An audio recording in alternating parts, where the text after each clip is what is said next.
안녕하세요. 오픈마인드입니다. 안성하면은 제일 큰 부분이 철도가 두 개가 들어온다는 사실이에요. 한 개도 아니고요. 철도가 이천 부발이죠. 이천 부발역으로 향합니다. 그러니까 전체적인 노선을 보면, 자, 크게 볼게요. 평택에서 안성을 거쳐서 일로 가는 이 노선이 평택 부발선이라고 확정이 됐고요. 이번에 또 굉장히 큰 호재로 만들어진 게 동탄에서 청주공항으로 이어지는 수도권 내륙철도라고 있어요. 이 수도권면 확실한 사실 한 가지가 있어요. 팩트가. 분명히 교차점이 생겨요. 안성시 어디가 될지 모르겠지만 반드시 열십자로 교차하는 곳이 발생이 된다는 사실이에요. 그 열십자 중심으로 아래쪽으로 오는데 제 예상을 보면 산업단지가 생기죠. 시청이 있죠. 인구가 있죠. 터미널이 있죠. 그리고 산업단지가 50만 평 가까이 생긴다는 것은 이곳에 굉장한 인구가 포진되어 있다는 사실이에요. 그리고 또 여기에 IC가 있고요. 안녕하세요. 오픈마인드입니다. 안성하면은 제일 큰 부분이 철도가 두 개가 들어온다는 사실이에요. 한 개도 아니고요. 철도가 두 개가 들어오는 일이 발생이 됐어요. 확정이에요. 확정. 예, 이거는 좀 시간이 길어질 것 같은데 그래도 한번 말씀을 좀 드릴게요. 안성에 그동안 철도가 없는 유일한 경기도에서 도시가 안성이었는데 철도가 두 개가 생겼어요. 이번에 4차 철도계획에 보면 평택에서 부발로 이어지는 이 선이에요. 여기가 평택역이거든요. 이 평택도 이 평택역에서 출발하는 게 아니라 사실은 이쪽에 안중이 있거든요. 안중이 있고요. 안중역이 어디냐면 송담지구 쪽에 생겨요. 네, 여기 네, 안중이 있죠. 이 안중 쪽에 보면 그 안중 시내가 있잖아요. 이 시내에 못 생기잖아요. 보통 여기 보면 서해선 복선 전철이 이렇게 지금 지나가요. 이 서해선 복선 전철이 보면 여기에 안중역이 생겨요. 이건 250km로 달리는 서해선 복선 전철이죠. 저기 화성에서 출발합니다. 송산역이 있고요. 송산역 아래 화성시청역, 향남역, 그 다음에 여기 안중역이에요. 이 부근의 역사가 또 안중역이라는 곳이 서해선 복선전철 250km 달린 곳이 여기입니다. 그래서 아마도 나중에 되면 포성 어디 쪽에서 출발해서 안중 거쳐서 이렇게 해가지고서 평택역으로 와서 평택역에서 이건 확정이죠. 평택에서 안성을 거쳐서 어디로 떨어지냐? 부발로 갑니다. 이천 부발이죠. 이천 부발역으로 향합니다. 그러니까 전체적인 노선을 보면, 자, 크게 볼게요. 평택에서 안성을 거쳐서 일로 가는 이 노선이 평택 부발선이라고 확정이 됐고요. 이번에 또 굉장히 큰 호재로 만들어진 게 동탄에서 청주공항으로 이어지는 수도권 내륙철도라고 있어요. 이 수도권 내륙선이 발표가 됐는데 그게 안성을 거쳐갑니다. 바로 이 동탄역에서 출발해서 어디로 가냐면 제가 하다가 끊었어요. 왜냐하면 안성을 지나가는데 이 평택 부발선도 확정은 아닙니다. 안성은 가는데 어디에 거친다 이런 것들은 아직까지 안 나와 있어요. 그냥 예상만 하는 겁니다.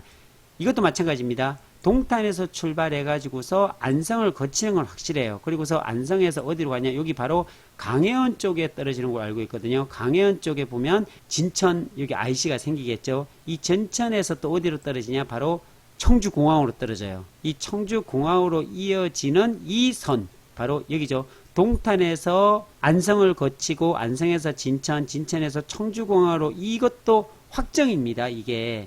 그리고 평택 부발선도 확정이고 뭐가 느껴지는 게 없나요? 그렇다면 확실한 사실 한 가지가 있어요. 팩트가.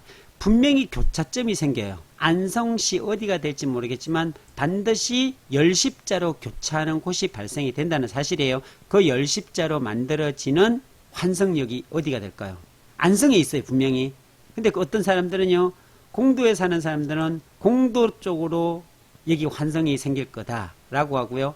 그리고 안성시청에 계신 분들은 시청 쪽에 있는 이 도시에 있는 분들은요, 무슨 소리냐? 이 도기동이나 이 현수교차로 쪽에 안성 맞춤 아트홀 쪽에 있는 이쪽으로 생기지 않느냐? 당연히 그러지 않겠냐? 이런 이야기를 합니다. 그래서 제가 여기에서 어디로 생길 것이다. 제가 얘기하면 굉장히 갑론을박이 이루어질 것 같아서 좀 조심스럽기는 해요. 근데 제 예상은 그동안 이야기를 정말 안 했는데요. 조심스럽습니다. 그런데 한번 보세요. 원리가 있더라고요. 여기 생기는 것들을 한번 여러분들 찾아가 보셨는가요? 서해선 복선전철 여기 생기는 곳을 한번 찾아가 볼게요. 그걸 보면 조금 감이 올 수도 있을 것 같아요. 서해선 복선전철을 보면요. 아까 말씀드렸던 이 안중이잖아요. 안중을 지나서 인주, 합덕, 홍성으로 이어지거든요. 안중만 보더라도 도심이 있잖아요. 여기 안중에 보면 도심이 있거든요. 안중에 굉장히 이제 큰 도심이 있는데 이 외곽으로 설치해 놨어요. 그러니까 여기 이 도시권에 들어가지 못할 거예요. 어디 지금 뭐 지하로 들어가기도 어렵고요. 공사비도 보상도 만만치 않기 때문에. 그래서 향후에 도시가 만들어질 그쪽을 아예 택했나 봐요. 그래서 이 바깥쪽 송담 쪽을 만들어 놨어요. 약간 어떻게 보면 일반 시민들이 이용하기가 그렇게 쉽진 않은 곳에 좀 떨어져 있어요. 그러면 또 올라가 볼게요. 올라가다 보면은 또 향남 쪽이 있겠죠. 이 향남 쪽에도 올라가다 보면은 이제 서해선 복선 전철이 또 만들어집니다. 화성시청까지 가볼게요. 화성시청이 여기에요. 근데 화성시청이 여기인데 어디로 떨어지냐면은 이 여기요. 바로 여기에 떨어져요. 여기도 제가 수시로 계속 왔다 갔다 하는데 서부경찰서가 여기 하나 있고요. 여기에 여기. 여기에 화성시청역이 만들어집니다. 여기 보면 서해스타일스 1차, 2차, 3차가 이게 다 만들어졌거든요. 여기에. 이 터널 벌써 뚫렸죠. 이렇게. 여기로 빠져들어가요. 그리고 여기 역사가 만들어지고요. 그 여기가 한 3000세대 돼요. 2900 몇 세대 정도 되고 서해스타일스 4차가 또 이쪽에서 만들어지고 있죠. 1900세대 정도 되고요. 예, 1차, 2차, 3차, 4차, 5차는 또 마도 쪽에 있어요. 이 마도 쪽으로 가면은 여기네요. 여기가 서해스타일스 5차가 만들어지는 곳이에요. 어쨌든 그리고 송산역이 또 어디 만들어지냐면 여기가 송산역입니다. 이 송산역을 또 찍어보면 여기입니다. 네, 여기에 송산역이 만들어지고요. 요 위에 보면 또 국제 테마파크역이 또 만들어지죠. 국제 테마파크역 만들어진다 그랬죠. 국제 테마파크역도 또 만들어지겠죠. 이렇게. 네, 이런 식으로. 이게 서해선 복선 전철이에요. 이게 특징적인 게 보면 좀 외곽이 있어요. 이게 도심에 있는 게 아니라 여기 이 도심 속에 있는 게 아니에요. 남양에 보면 화성시청이 있고 일반적으로 보면 이쪽에 어디 생겨야 되는데 그렇지 않고 이 외곽에 생겼어요. 자, 그렇다면은 자 볼게요. 안성으로 다시 들어오겠습니다. 야, 안성에 보면 평택 부발선을 한번 예상해 볼게요. 평택 부발선은 예전에 이게 나왔어요. 예타도 막 신청할 때 보면은 조감도 같은 게 나왔는데 그때 당시는 평택에서요. 어디라면 공도역 하나 생기고요. 그리고 중앙대역 하나 생기고 그 다음에 이게 요 밑에 여기도 조감도에서는 그래서 예전에 나왔던 거 보면 여기도 하나 현수교차로 쪽에 하나 생기고 그 다음에 뭐 젓가리 쪽 여기 있어요. 젓가리 쪽으로 빠지면은 이쪽에 어디 하나 생기고 그 다음에 부발로 빠지는 걸로 이렇게 되어 있거든요. 예전 조감도를 제가 한 2년 전에 봤을 때는요. 그리고 동탄에서 청주로 이어지는 구간이 이제 여기 만나게 되겠죠. 열십자로. 이 평택 부발선하고 동탄에서 청주로 가는 공항으로 이어지는 수도권 내륙선이 어딘가는 만나요. 그게 어딜까요? 제가 보기에는요. 좀 특징적인 걸 보죠. 이 시내는 안 생길 것 같아요. 그리고 이 북부는 안 갑니다. 북부 쪽으로 뻗어나가기가 정말 어렵거든요. 이 아래쪽으로. 왜 그러냐면 여기 보면 안성천이 흐르는데 이게 조령천이고요. 이게 안성천이에요. 안성천과 조령천이 만나서 이렇게 해서 평택 유천 치수장 쪽으로 빠지거든요. 이쪽으로 안성천을 따라서. 그렇다면 이게 보면은 굉장히 좋아요. 여기 물도 흐르고 한번 보여드릴게요. 여기가 제2의 한강이라고 보면 맞을 정도로 여기 있죠. 유유자적하게 흘러요. 이렇게 넓게. 물이 많을 때는요. 많이 흘러요. 이게. 이런 곳이에요. 아양지구 여기 보면 아파트가 또 다 만들어지고 이렇게 했죠. 자, 그렇다면은 그냥 제 내피셜입니다. 그냥 오해 없이 들어주시고요. 보세요.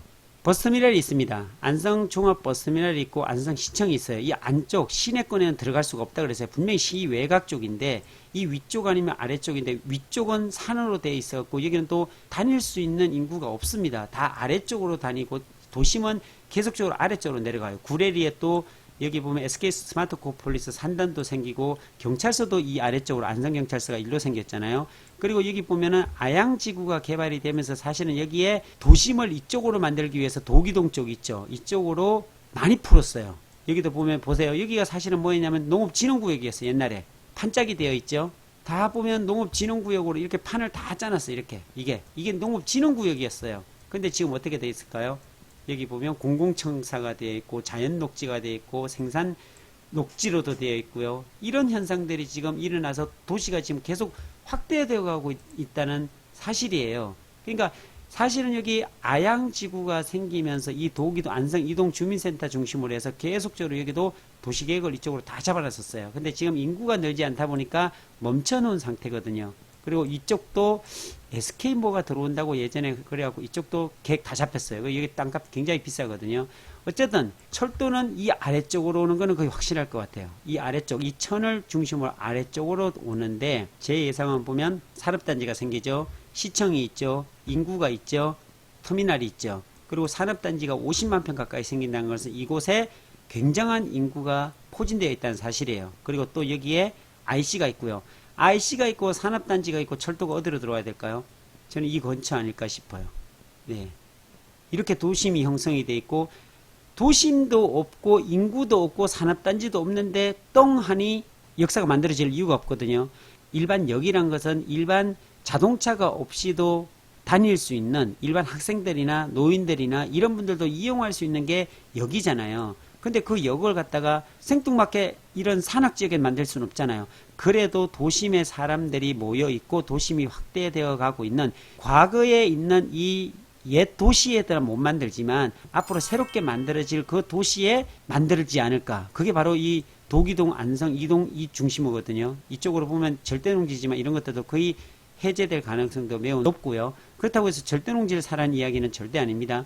그래서 이런 쪽으로 올 수 있는 게 일단은 산업단지가 만들어지게 되면 이곳에 고용이 굉장히 많아질 겁니다. 회사들도 굉장히 많이 들어올 겁니다. 도심과 가깝고 IC가 가깝기 때문에 어떨까 여기에 산업단지에 종사하는 산업단지에 근무하는 일반인들과 회사원들과 또는 납품하는 업체들과 이런 회사들이 이 안성맞춤 IC를 굉장히 유용하게 사용하겠죠. 서울까지 30분이면 왔다 갔다 하는데 예전 같으면은 경부고속도로 같으면은 중부고속도로 같으면 1시간 20분에서 1시간 30분 걸렸거든요. 서울까지 가는데. 근데 이 서울 세종간 고속도로를 타면 30분, 35분이면 주파를 한다라고 하면 어떨까요? 굉장할 겁니다. 진짜 굉장할 거죠. 그렇기 때문에 이 안성맞춤 IC로 다 빠진다는 사실이에요. 사실은 여기 바우덕이 IC로 빠지는 게 아니라 금강 JC로 빠지는 게 아니라 서운 입장 IC로 빠지는 게 아니라 바로 안성맞춤 IC로 빠진다는 사실이에요. 도심이 가깝게 있고 터미널이 가깝게 있고 산업단지가 있기 때문에 도심은 계속적으로 확장되어 가고 있기 때문에 그런 과정 가운데 이 평택 부발선이 나오고 그 다음에 어디로 빠질까요? 이쪽 이렇게 해서 진천 쪽으로 이렇게 제 예상은 연결시켜 봤습니다. 이런 식으로 평택 부발선이 지나가고 그 다음에 동탄역에서 내려오는 이 교차로 있죠. 이렇게 안성을 거쳐서 가는 열십자로 분명히 생기는 거죠.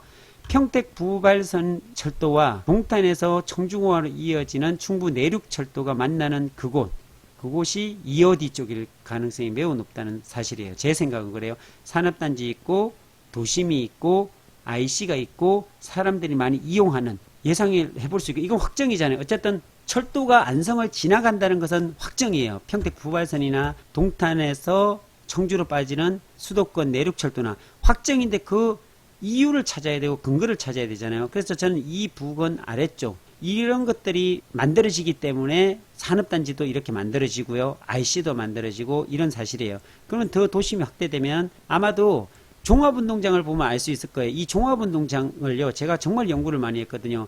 요 안성시에도 보면 종합운동장이 있고, 이게 4차선이에요. 요렇게 4차선이고, 요까지 4차선이었다가 이게 도로공사를 작년에 했어요. 작년에 해서 이것도 2차선이었던 게 4차선으로 만들어서 이 금강저수지까지 이어지게 만들었어요. 그런데 보면 여기 야구장도 있고요. 축구장 2개 있고, 국제정구장 있고, 수영장도 있고, 배드민턴장도 있고, 다 모여 있어요. 이런 시설을 만들었는데 이 주변에는 주거시설이 거의 없어요. 홍익아파트 18개 동만 이렇게 있어요. 옛날 구축 아파트고요. 그러면 향후에 보면 이쪽 편의시설이 되어 있기 때문에 이쪽으로 사람들이 많이 몰리지 않을까. IC도 가깝고요. 여기 또 물류센터도 이렇게 뭐 엄청나게 또 잡혀져 있다고 하는데 지금 진행되는지 안 되는지 잘 모르겠어요. 한다고 했다가 뻐그러지고 또 여긴 또 새로운 곳이 또 들어온다고 얘기도 하기도 하고 어쨌든 이런 종합운동장 사거리 같은 경우에는 굉장히 발전할 지역이에요. 왜 그러냐면 앞쪽에 또 보면 요 IC가 생기는데 여기 보면 전원주택들이 다 개발됐잖아요. 이 전원주택들은 한 100에서 120 하다가 지금 120이 훨씬 더 넘었어요. 120, 130도 막 가더라고. 여기 다 전원주택으로 만들었어요. 여기 보면 안성맞춤 랜드도 있고 하기 때문에 환경이 좋아요. 그렇기 때문에 이 편의시설을 갖춘 이 종합운동장 사거리 제가 맨날 말씀드렸잖아요. 너무 괜찮은 곳이에요. 이 주변으로 이 4차선을 끼고 있는 곳은 상업적인 그 장사라든지 이런 것들을 할 수 있는 충분한 땅들이 되겠죠. 이 주변으로도 굉장히 비쌉니다. 이 땅 주변이 향후에 보면 이렇게 산업단지가 있죠. 산업단지 들어오고 IC 있고 이런 4차선 38국도 차 엄청 다니거든요. 이 38국도에 붙어있는 땅, 그리고 이 교차로에 붙어있는 땅, 이런 것들은 어떤 값을 매길 수 없는 그런 땅이 되지 않을까라는 생각이 들어요. 왜 그러냐면 사람이 일단 몰리잖아요. 산업단지에 이 정도 50만 평 가까이 되면 이 주변으로 막 뭐 원룸, 다가구 이런 것들이 다 생길 거 아닙니까? 그런데 이 종합운동장 이렇게 방치해 두진 않을 거예요. 아마도 평택이라든지 천안이라든지 오산이라든지 용인이라든지 다 종합운동장 가까이 가보세요. 다 뭘로 돼 있다? 주거시설로 돼 있습니다. 한번 가볼까요? 평택 같은 경우에도요, 사실은 평택이 이렇게 됐어요. 종합운동장이요, 끄트머리에 붙어 있었어요. 이렇게 보시면 이 끝이죠. 여기가 평택역이에요. 외곽에 이렇게 하나 있었는데 주변으로 뭐가 돼 있어요? 다 주거지역으로 돼 있죠. 이렇게 주거시설로 다 만들어져 있고, 여기도 보면 종합운동장, 인라인, 농구장, 하키, 축구장 다 돼 있어요.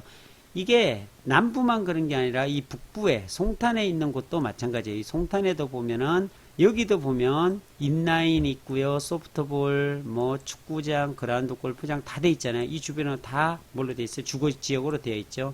평택 있죠. 오산으로 가볼까요? 오산은 또 어떻게 돼 있나? 오산도 보면은 마찬가지예요. 오산도 보면 여기 오산 운동장, 축구장, 스포츠센터, 뭐 문화예술회관 다 있죠. 이 주변에 다 주거지역이 되세요. 빽빽하게 다 차 있어요. 뭐 수원은 말할 것도 없죠. 수원 월드컵 경기장이나 수원에 보면 그 야구장 쪽 보면 다 도심이 돼 있어요. 그럼 왜 안성만 이렇게 돼 있을까요? 안성에 그동안 인구가 늘지 않았기 때문에 그러고, 산업단지가 만들어지지 않았기 때문이고, IC가 만들어지지 않았기 때문이고, 역사가 만들어지지 않았기 때문인데, 지금은 앞으로 계획 잡혀있고 실행될 과정들을 보면 IC가 개통이 되고요, 여기 두 개나 만들어지고 산업단지가 폭발적으로 늘고, 그럼 인구 증가가 되잖아요. 그러면 어떻게 될까요? 이렇게. 근데 당연히 종합운동장 주변은 뭐가 될까요? 다 주거지역 되는 건 자명한 사실이에요. 인구가 늘면은. 근데 지금 18만 9천 명 되는 이 안성, 지금 아직까지 도시가 성장하고 발전하지 않지만 향후 계획으로 보면은 굉장히 크게 될 곳이 바로 안성이잖아요. 인구도 당연히 증가되고요. 이렇게 철도가 2개가 생기고 IC가 4개가 생기고 산업단지가 들어오고, 특히나 130만 평 가까이 되는 용인 SK 하이닉스가 들어오는 이상 이 배후 지역으로 성장합니다. 방충리가 지금 여기가 확정이 거의 됐죠. 방충리, 추곡리, 안성 테크노밸리 산업단지 계속 만들어지거든요. 그리고 이 아래쪽으로 어떻게든 SK 하이닉스에서 내려보내는 방류수의 영향으로 고3 저수지 이 부근 한천이죠. 여기 한천이거든요. 이 한천이 오염이 된다라는 것 때문에 SK 하이닉스에서 안성 지역에 많은 혜택들을 줍니다. 여러 가지 산업단지뿐만이 아니라 여기에 대한 항의를 했기 때문에요. 환경영향 평가를 다시 받아야 되고, 그런 부분 속에서 안성이 승인을 했기 때문에 안성 지역에 굉장히 많은 특혜를 받는 걸로 알고 있어요. 자, 이렇게 다양한 호재가 있는 이 안성 생각해 보셨는가요? 지금은 비록 18만 9천 명에 머물러 있지만 평택이 그랬어요. 평택이 28만 명, 29만 명 됐던 곳이 불과 제가 20년 전에 왔었거든요. 평택에. 그러던 곳이, 아무것도 없던 곳이 신도시가 만들어지고 삼성반도체 산업단지가 만들어지면서 폭발적으로 늘고, 여기 보면은 여기도 거의 450만 평 가까이 되나요? 그만큼 되는 미군 부대까지 들어오게 되고, 그리고 안중이 개발이 되면서 여기도 보면 안중도요 굉장히 많은 개발 계획이 잡혀서 여기도 70만 평 가까이 되는 화양지구, 여기 지금 보상 다 나가서 공사하고 있죠. 그리고 여기도 보면 포성 택지지구, 여기 서평택 개발, 황해자유구역, 현덕지구 굉장히 앞으로도 많습니다. 이렇듯이 안성도 마찬가지로 굉장히 커질 겁니다. 고3 저수지도 개발해야 되고요. 금강 저수지도 개발해야 되고요. IC 주변도 개발해야 되고요. 그러니까 안성은 지금 이 안성시청 중심으로 개발이 되는 것 같아요. 이 축을 잘 봐야 되는데, 자, 오늘 안성에 대한 이야기를 했는데 정말 긴 시간이었어요. 그런데 어쩜 좀 느껴지는가요? 안성에 대한 느껴지는 부분이 좀 있는지 모르겠어요. 안성 향후에 보면 굉장히 커집니다. 정말입니다. 이렇게 IC가 생기고 철도가 2개가 생기고 산업단지가 들어오는 곳이 성장 안 할래 안 할 수가 없습니다. 지금도 안성이 그래도 좀 많이 올랐다고 하는데요. 아직까지 많이 오른 건 아닙니다. 자, 제가 오늘 큰 틀만 얘기했고요. 구체적인 지역이나 구체적인 용도 구역이 있죠. 지목 같은 거 말고 용도 지역이죠. 용도 지역에 대한 부분들, 도시지역과 그리고 관리지역으로 나누잖아요. 도시지역은 주상, 공록, 주거지역, 상업지역, 공업지역, 녹지지역으로 나누고 관리지역은 계획관리, 보존관리, 생산관리 이렇게 나누고 그 다음에 농업진흥구역이 있죠. 또 농업진흥지역 이런 것들이 있는데 이런 것들에 대해서 공부해 보면서 내가 살 땅이 어느 용도지역이냐 개발을 하는 부분에 있어서 도로가 나는 부분에 있어서 얼마나 떨어져 있고 거기 얼마나 가까이 있고 산업단지 주변에서 얼마나 가까이 있고 이런 것들을 좀 따져보면서 토지 투자에 대한 생각들을 가지고서 진행한다면 저는 분명히 안성 속에서 여러분들의 미래와 꿈을 키워나가는데 전혀 부족함이 없다라는 말씀을 드리면서 오늘 방송 마치도록 하겠습니다. 감사합니다.